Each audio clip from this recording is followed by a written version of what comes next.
যে দেশে ঘুরতে গেলেই পাবেন সুন্দরী বউ, এই শহরে আপনি কখনো ঘুরতে গেলে বিয়ে করতে পারবেন এই শহরেরই একজন অতিশয় সেরা সুন্দরীকে। আর সেই বিয়ের মেয়াদ হবে একদিনের জন্য।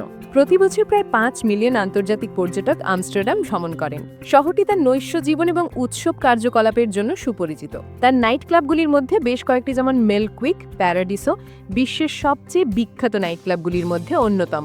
এটি বিশ্বের সবচেয়ে বহুজাতীয় শহরগুলির মধ্যে অন্যতম, যেখানে কমপক্ষে ১৭৭টি জাতীয়তার মানুষের প্রতিনিধিত্ব রয়েছে। পর্যটন দপ্তর জানিয়েছে এই শহরে পর্যটকের সংখ্যা দিনে দিনে বেড়েই চলছে। এই শহরের জনসংখ্যা প্রায় ১ লাখের কাছাকাছি, আর প্রতি বছর প্রায় ৫ লক্ষ আন্তর্জাতিক পর্যটক আমস্টারডাম ভ্রমণ করেন।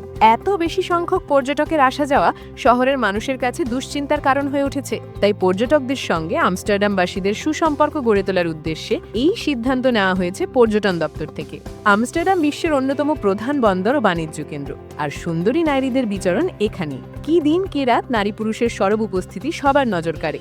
আমস্টারডাম নেদারল্যান্ডের রাজধানী ও অন্যতম প্রধান শহর। ডাচ গোল্ডেন এজের সময় আমস্টারডাম পৃথিবীর সবচেয়ে গুরুত্বপূর্ণ বন্দরগুলোর মধ্যে একটি হয়ে ওঠে, যার ফলে ব্যবসায় তারা উদ্ভাবনী উন্নয়ন ঘটায়। সেই সময় নগদ অর্থ এবং হীরক বাণিজ্যের জন্য প্রধান কেন্দ্র ছিল এই শহর। ঊনবিংশ এবং বিংশ শতাব্দীতে শহরটি বিস্তৃত হয় এবং অনেক নতুন আশেপাশের এলাকা এবং শহরতলির পরিকল্পনা এবং নির্মাণ করা হয়। ১৯২১ সালে আমস্টারডাম পৌরসভা কর্তৃক স্লোটেন পৌরসভার অধিগ্রহণের পর থেকে শহরটি প্রাচীনতম ঐতিহাসিক অংশ স্লোটেন, যা নবম শতাব্দীতে নির্মিত। নেদারল্যান্ডের বাণিজ্যিক রাজধানী এবং ইউরোপের শীর্ষ আর্থিক কেন্দ্রগুলোর একটি হিসেবে গ্লোবালাইজেশন এবং world cities research network, globalization এবং ওয়ার্ল্ড সিটিজ গবেষণা গ্রুপ দ্বারা নেদারল্যান্ডসকে আলফা গ্লোবাল সিটির মর্যাদা দেওয়া হয়েছে।